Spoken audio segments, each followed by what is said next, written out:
vamos a abordar entonces lo que son los retos de la educación en la modernidad líquida, ¿vale? Entonces, ¿qué es la modernidad líquida?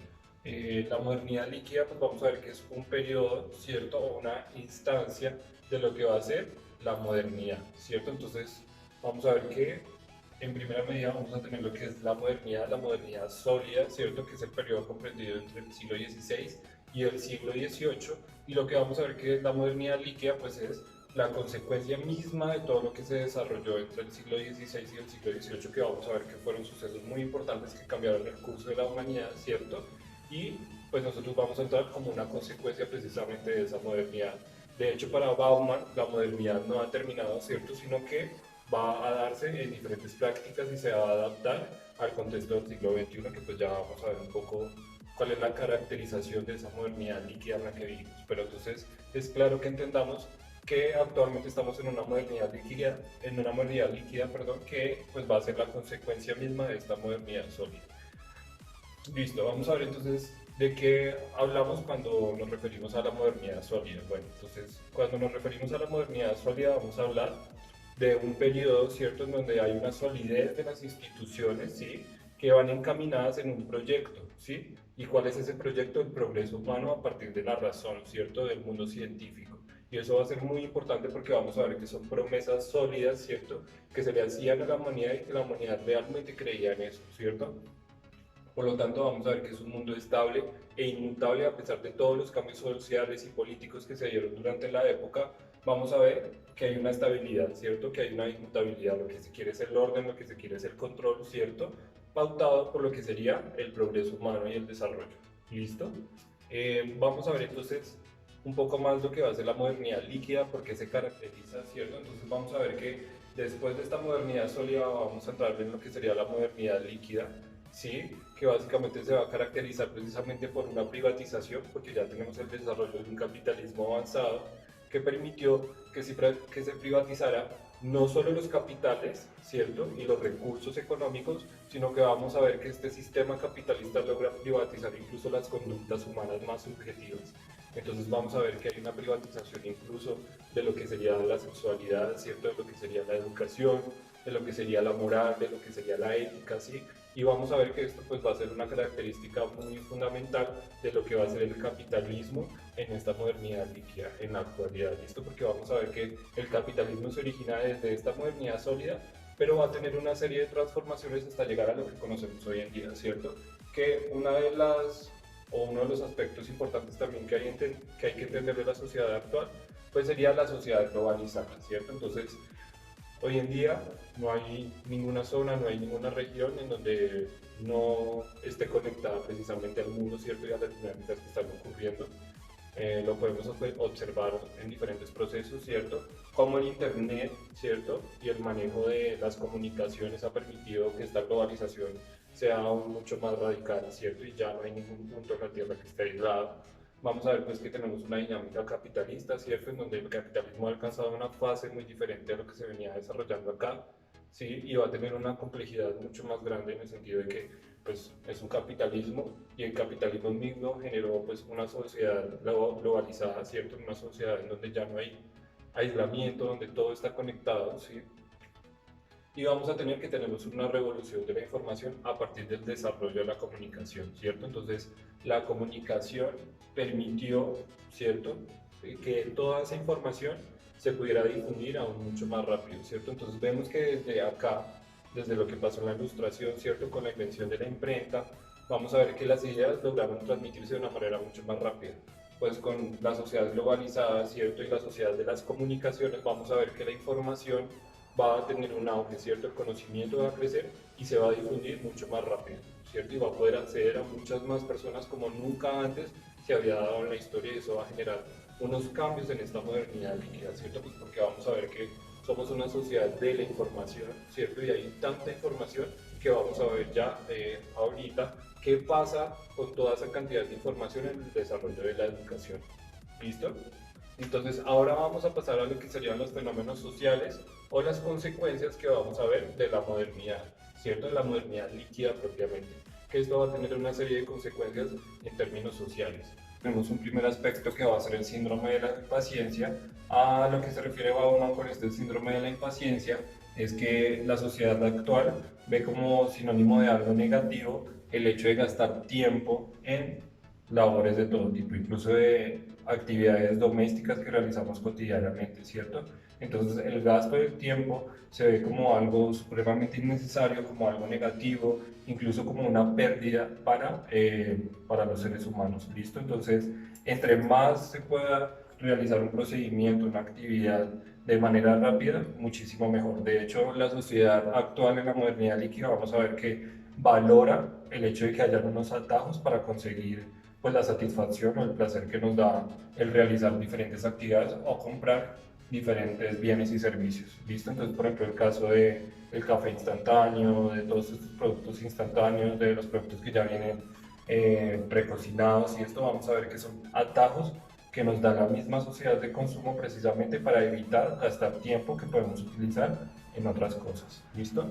Entonces, la sociedad actual tiene una frustración con respecto al gasto del tiempo, ¿cierto? Y el postergar el placer que pues, se podría evitar con estos atajos que nos va a ofrecer la sociedad de consumo.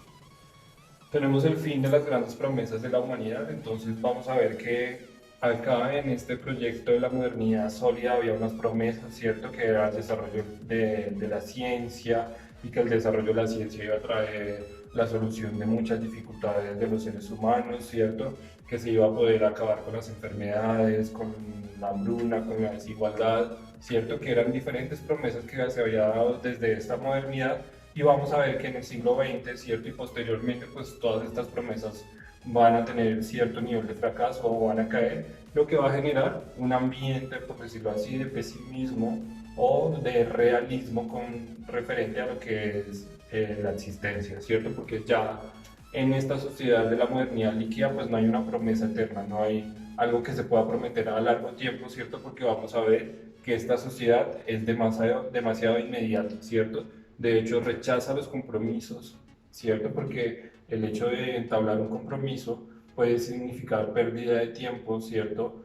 Eh, puede significar generar una estructura mucho más sólida, lo cual no se visualiza o no se tiene en cuenta en esta modernidad líquida debido a que lo que se quiere es pues, la inmediatez, ¿cierto? El resultado ya mismo, ¿sí? Y no se quiere pues entrar en lazos o en relaciones humanas, ¿cierto? Que puedan generar eh, una estabilidad o una solidez. ¿Listo? Vamos a ver entonces que tenemos acá el individualismo como un factor también muy importante y el individualismo pues vamos a ver que va a ser una problemática que se desprende de esta modernidad líquida que precisamente empieza desde esta modernidad en donde se empieza a darle predominancia al individuo, ¿cierto? Al desarrollo del individuo, la importancia de lo que soy yo, ¿cierto? Y el conjunto o la colectividad se va a dejar un poco de lado, ¿cierto? Entonces, eso también está muy relacionado con el desarrollo económico porque vamos a ver que el desarrollo económico menciona fuertemente la necesidad de que los individuos se desarrollen, progresen y todos vayan en una competencia, ¿cierto? Que eso se puede ver también precisamente, ya lo vamos a ver en la educación, cómo se empieza a dar una escala social, ¿cierto? Una escala profesional.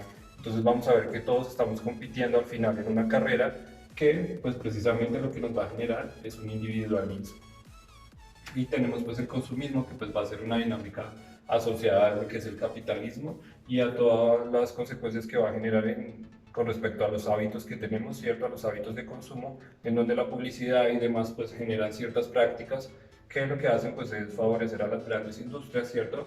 Al hecho de que pues nosotros consumamos y hagamos parte de esa industria del mercado que quiere que consumamos y consumamos mucho más rápido cada vez, ¿listo? Listo, vamos a pasar entonces a lo que es la educación, entonces vamos a tener una primera instancia que va a ser la práctica docente, vamos a ver que entonces en la modernidad líquida se necesitan unas nuevas prácticas docentes, se necesita una nueva pedagogía para poder enseñar en este ambiente social tan controvertido, ¿cierto? Tan convulso, tan cambiante, ¿sí? En donde nada es cierto, ¿cierto? En donde todo cambia, en donde hay una dinámica, pues como lo dice, ¿cierto? De manera líquida, no es estable. Entonces vamos a ver que se requieren unas prácticas docentes que permitan llegar a esa población, ¿cierto? Que se pueda enseñar con estas nuevas poblaciones que vamos a ver que tienen unas características muy particulares. Entonces tenemos la educación como una escala profesional, entonces la educación se ve como un producto o un bien, ¿cierto?, que nosotros adquirimos y que nos permite ir escalando en términos profesionales y obviamente en términos sociales, ¿listo? Entonces no se valora el hecho del aprendizaje o del conocimiento por el desarrollo humano, sino que se valora es el título que uno adquiere y cómo eso le permite competir en una dinámica, ¿cierto?, de competencias laborales, que lo que veíamos acá un poco con el individualismo y cómo eso ha generado, ¿cierto?, que hablemos siempre del individuo en esta carrera que pues es lo que se nos desarrolla profesionalmente. Tenemos una educación como mercancía, entonces vamos a ver que la educación se concibe como un producto, ¿cierto?, y no como un proceso.